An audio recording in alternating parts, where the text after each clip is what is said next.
Hi friends, welcome to my classroom. বন্ধুরা, এই ভিডিওতে মাধ্যমিক এবিলিটি টেস্ট পেপার 23-24 এর অঙ্কের যে বীরভূম ডিস্ট্রিক্টের সেটটি আছে 14 নম্বর সেট, এর এক দাগ থেকে পরপর অঙ্কগুলো আমি করবো। তো এর আগের যে সেটগুলো আছে তার সমস্ত অঙ্কগুলো বিভিন্ন ভিডিও বানিয়ে আমার চ্যানেলে আপলোড করা আছে, তোমরা দেখে না থাকলে অবশ্যই দেখো। তাছাড়া এই ভিডিও ডিসক্রিপশন বক্স তার লিঙ্কগুলো আমি দিয়ে দিয়েছি, তোমরা চাইলে সেখান থেকেও ভিডিওগুলো দেখতে পারো। আর শুরুতেই বলবো, আমার চ্যানেল প্রথম হয়ে থাকলে অবশ্যই চ্যানেলটি সাবস্ক্রাইব করো এবং ভিডিওগুলো অবশ্যই তোমার বন্ধুদের সাথে শেয়ার করবে। আর যদি ফেসবুক থেকে ভিডিওটি দেখে থাকো তাহলে অবশ্যই আমার পেজটিকে ফলো করবে। তো এক দাগে আছে কোনো আসল ও তার সমৃদ্ধিমূল্যের অনুপাত 25:7 হলে সুদের হার কত হবে।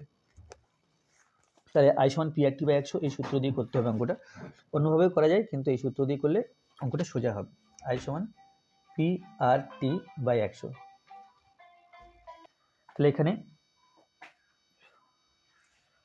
আই সমান পি সমান আর সমান আর টি সমান কী কী আছে সেটা লিখে নিতে হবে। তো এখানে একটা প্রবলেম আছে, এখানে বলা আছে আসল আর সবৃদ্ধিমূল্যের অনুপাত, অর্থাৎ সুদ ডাইরেক্ট দেওয়া নেই, সবৃদ্ধিমূল দেওয়া আছে। তাহলে আসল 25x টাকা এবং সবৃদ্ধিমূল 27x টাকা ধরে নেব। তাহলে মনে করি, এখানে লিখি, মনে করি আসল সমান 25x টাকা ও সবৃদ্ধিমূল সমান 27x টাকা। তাহলে প্রথম সুদ, এই সবৃদ্ধিমূল থেকে আসল টাকাটা বিয়োগ করতে হবে। 27x মাইনাস 25x টাকা সমান 2x টাকা। আসল এখানে আছে 25x টাকা, সুদের হার আমাকে বের করতে হবে। আর আসল কোনো আসল ও তার সবৃদ্ধিমূল্যের অনুপাত, আচ্ছা এখানে সময়টা কিছু বলা নেই, তাই আমি সময়টা এখানে 1 বছর ধরছি। তাহলে আমরা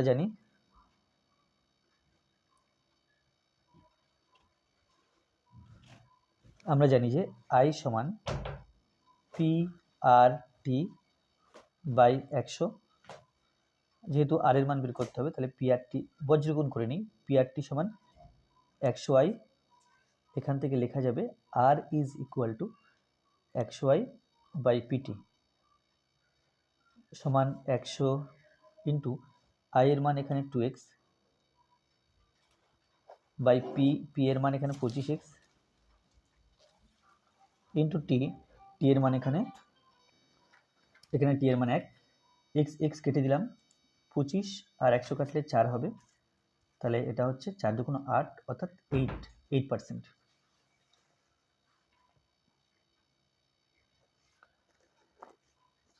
এরপরে 2 দাগ, 16 এবং 25-এর মধ্য সমানুপাতি কত হবে। তাহলে মধ্য সমানুপাতি x ধরে নিই। মনে করি মধ্য সমানুপাতি সমান x। তাহলে প্রশ্নানুসারে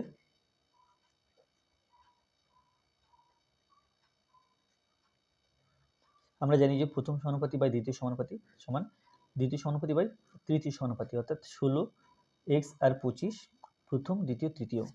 তাহলে এখান থেকে বলা যায় x আর x গুণ করলে x স্কোয়ার সমান 16 এবং 25 গুণ করতে হবে। তাহলে 16 ইন্টু 25 আকারে রাখছি, বা x সমান প্লাস মাইনাস রুট 16 ইন্টু 25 সমান প্লাস মাইনাস 16 বর্গমূল 4, 25-এর বর্গমূল 5 সমান plus minus 20।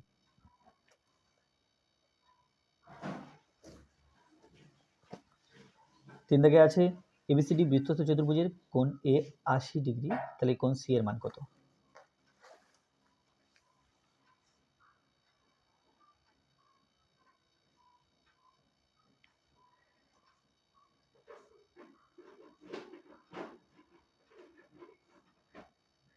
A B C D বৃত্তস্থ চতুর্ভুজ, কোণ এ বলা আছে 80 ডিগ্রি, তাহলে কোণ সি এর মান বের করতে হবে। আমরা জানি বৃত্তস্থ চতুর্ভুজ বিপরীত কোণগুলি পরস্পর সম্পূরক, অর্থাৎ কোণ এ প্লাস কোণ সি সমান সম্পূরক, অর্থাৎ 180 ডিগ্রি হওয়ার কথা। তাহলে কোণ সি সমান 180 ডিগ্রি মাইনাস কোণ এ সমান 180 ডিগ্রি মাইনাস 80 ডিগ্রি সমান 100 ডিগ্রি। এরপরে 4 দাগ,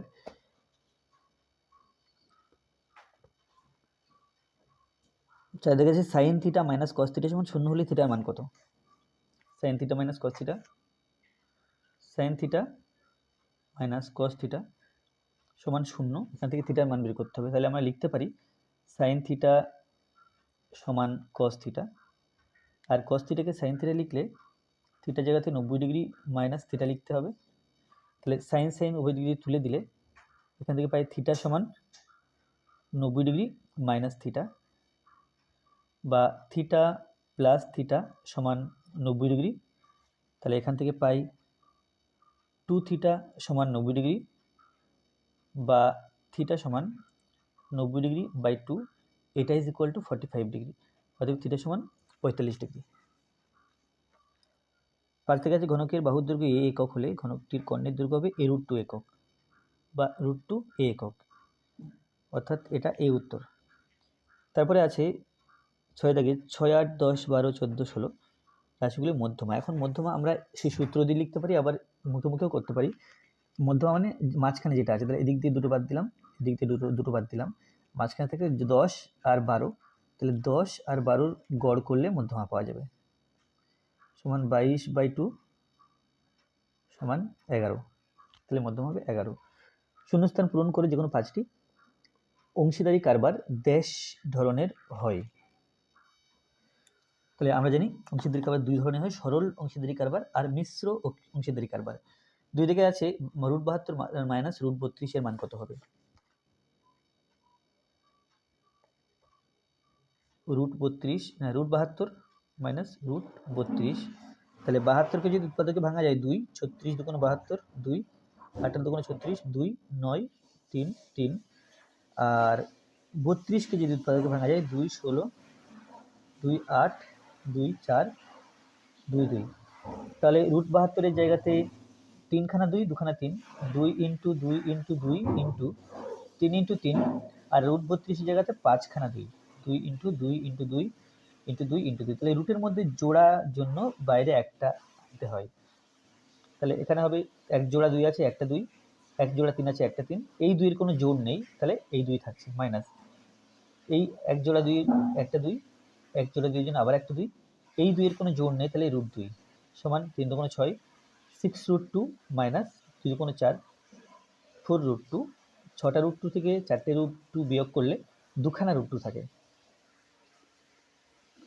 দুটি সদৃশ ত্রিভুজের অনুরূপ বাহুগুলি সমানুপাতি হয়, এখানে হবে সমানুপাতি। তারপরে tan 30 degree into tan 60 degree এর মান কত হবে?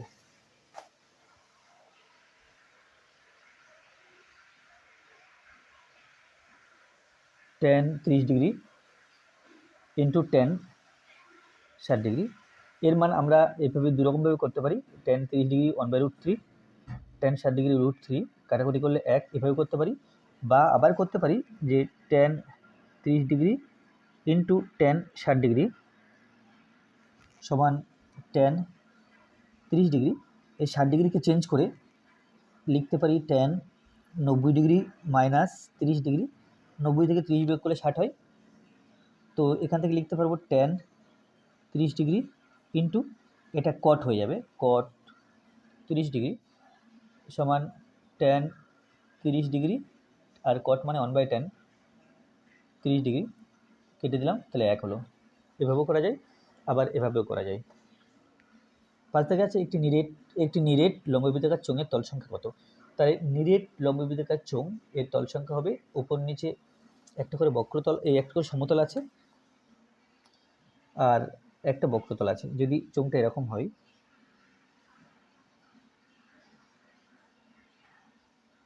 এটা উপর নিচের তল বৃত্তাকার, এটা সমতল, আর যে পাশে তল আছে বক্রতল, তাহলে তল সংখ্যা 3টি। এখানে নিরেট লম্ববৃত্তাকার তল সংখ্যা 3টি তল আছে, তার মধ্যে 2টো সমতল আর একটা বক্রতল। এরপর আছে 6 দাগে x1 x2 x3 ... xn এর গড় x বার, x1 x2 এভাবে xn পর্যন্ত এর গড় কত বের করতে হবে। এর গড় কত বের করতে হবে যেখানে a is not equal to 0। তাহলে x বার সমান বলা আছে x1 plus x2 plus x3 plus x n by n এটা বলা আছে। এখন আমাকে বের করতে হবে x one plus x two plus x three plus dot dot dot দিয়ে এক্স এন বাই এন সমান এ কমন নিলে x one plus x two plus x three plus x n by n সমান a into x one plus x two plus x three plus x n by n সমান এ হলো, আর এটার মান x bar আমরা প্রথম পেয়েছি, এ into x bar সমান এ x bar.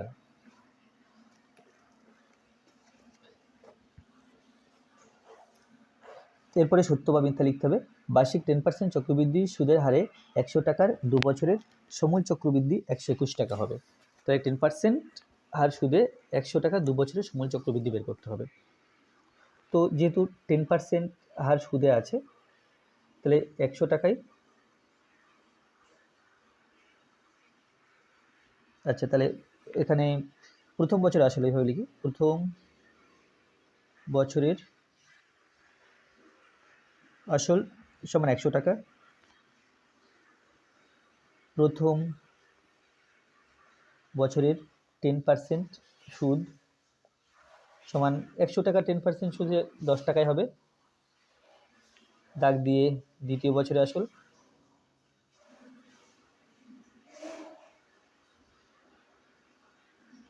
সমান 100 আর এখানে 10 তাহলে 110 টাকা, দ্বিতীয় বছরের 10% সুদ 10% সুদ সমান 110 ইন্টু 10/100 টাকা, কাটাকুটি করলে সমান 11 টাকা। তাহলে তৃতীয় বছরে আসল অর্থাৎ তৃতীয় বছরের আসল সমান এখানে ছিল 110 টাকা আর এখানে হচ্ছে 11 টাকা সমান 121 টাকা। তাহলে এটা সত্য, কারণ প্রশ্নে 121 টাকায় বলা আছে। তো আমরা এই অঙ্কটা সূত্র দিয়েও করতে পারি, সেক্ষেত্রে এরকম ছোটোখাটো এবং সোজা হবে। তারপরে 3 দাগে আছে, 2 দাগে আছে x সমানুপাতি Y, Y সমানুপাতি x.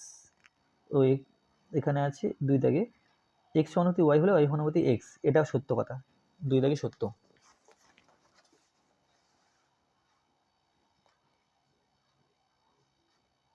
X সমানুপাতি Y হলে আমরা লিখতে পারি ওয়াই সমানুপাতি এক্স, তাহলে এটা সত্য। এরপরে 3 দাগে আছে অর্ধ বৃত্তাংশস্থ অপেক্ষা বৃহত্তর বৃত্তাংশস্থ কোণ স্থূলকোণ। এটা ছবি এঁকে বললে আর বেশি বুঝতে সুবিধা হবে।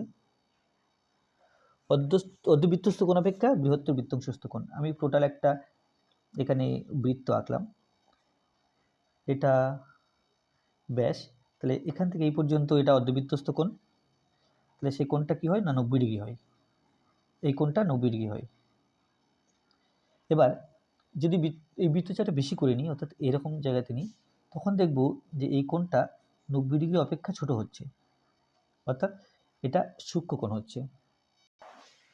তাহলে এটা কিন্তু 90 ডিগ্রি কোণ অপেক্ষা ছোট, এটা যদি থিটা ধরি, theta is less than 90 degree, আর এটা সূক্ষ্ম কোণকে বোঝায়, সূক্ষ্ম কোণ। কিন্তু প্রশ্নে বলা আছে স্থূল কোণ, তাহলে ওটা মিথ্যা।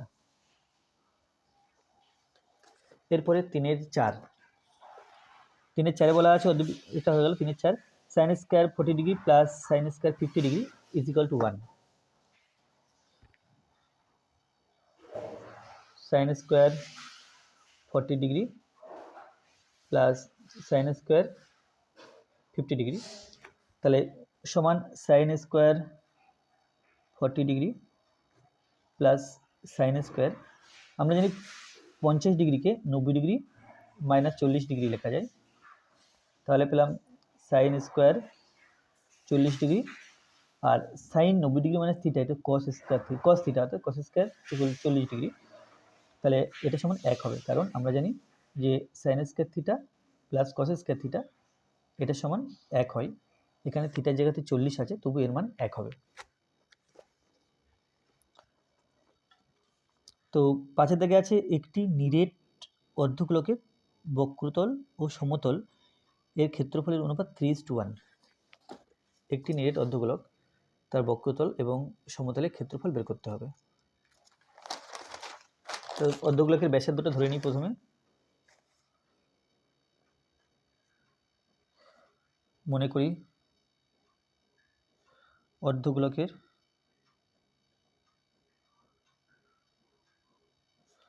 ব্যাসার্ধ সমান r একক। অতএব এখানে বক্রতল আগে, সমতল পরে, তাহলে বক্রতলের ক্ষেত্রফল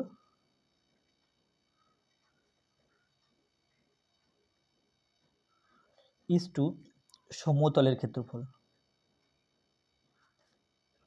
এটা বের করতে হবে। তাহলে বক্রতল গোলক হলে 4πr² হচ্ছিল, কিন্তু অর্ধগোলক যেহেতু সেহেতু 2πr² হবে বক্রতলের ক্ষেত্রফল। ইজ টু সমতল মানে এটা বৃত্তাকার, অর্ধগোলকের সমতল বৃত্তাকার হয়, তাহলে এটা হবে πr², অর্থাৎ 2:1। কিন্তু প্রশ্ন দেওয়া আছে 3:1, তাহলে এটা প্রশ্ন, ওটা মিথ্যা। 5 দাগে বলা আছে কি 3:1, সুতরাং ওটা মিথ্যা হবে। 3, 4, 8, 10, 8, 3 এর সংখ্যাগুরু মান 10 হবে। এখন এখানে আমরা এইভাবে মুখে মুখে বলতে পারি যে সংখ্যাটা বেশিবার আছে সেই সংখ্যাটা সংখ্যাগুরু মান হবে, অর্থাৎ 8 সংখ্যাগুরু মান হবে। বা আমরা এভাবে শ্রেণী পরিসংখ্যা দিয়েও করতে পারি। তো এখানে যেহেতু শর্ট কোয়েশ্চেন, শূন্যস্থান পূরণ, দেখে বোঝা যাচ্ছে 8 সংখ্যাটা বেশিবার আছে, সুতরাং সংখ্যাগুরু মান 8 হবে। তো আজকে ভিডিওটি এই পর্যন্ত। ভিডিওটি ভালো লাগলে অবশ্যই লাইক করবে, কোনো প্রশ্ন থাকলে কমেন্টে জানাবে, আর আমার চ্যানেলে প্রথমে থাকলে অবশ্যই চ্যানেলটি সাবস্ক্রাইব করবে এবং ভিডিওগুলো অবশ্যই তোমার বন্ধুদের সাথে শেয়ার করবে। আর যদি ফেসবুক থেকে ভিডিওটি দেখে থাকো তাহলে অবশ্যই আমার পেজটি ফলো করবে। ধন্যবাদ।